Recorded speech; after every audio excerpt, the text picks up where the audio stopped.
संघातल्या ज्या पाणी पुरवठा योजना आहेत त्यांची आपण व्हिजिट केली आहे, काय सांगाल?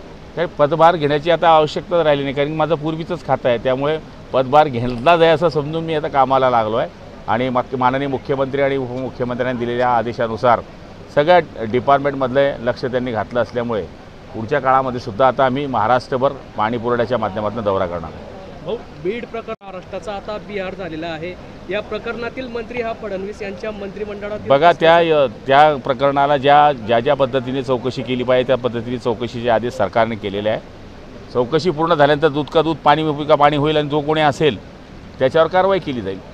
धीरेंद्र शास्त्री यांची कथा पार पडते जळगाव जिल्ह्यात, काय सांगणार? त्या कथासुद्धा माझ्याच मतदारसंघामध्ये होते आणि त्याची तयारीसुद्धा सुरू आहे आणि लोक त्याच्याकरता उत्स्फूर्तपणे प्रतिसाद देत आहेत। 26 ते 30 अशी 5 दिवस ती कथा सुरू राहणार आहे। रेणीमुळे पाणी जावं लागत होतं, आता आहे ना गुलाबबामुळे पाणी भरपूर मिळालं। आम्हाला घरे घर नळ आहेत, पाण्याचे कुठे पंचायत नाहीये। सगळ्याचं आम्ही धन्यवाद आभार आहे।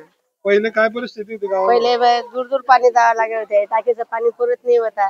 2 दिवस इकडे पाणी 2 दिवस तिकडे पाणी सुटायचं होतं। आता बरोबर पाणी सुटता, पाणी भरून वाया जाता, पाणी इथलं पाणी सुटता टाकीचं। मग वाया जाऊन आले पाहिजे आपण भरपूर पाणी सुटता ना। बरोबर। नाव काय तुमचं? माझं नाव इमल एकनाथ पाटील। बरोबर, बोला।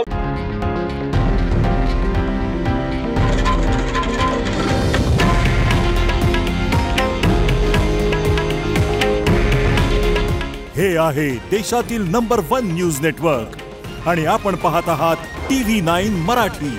काळजी तुमची, हित महाराष्ट्राचं।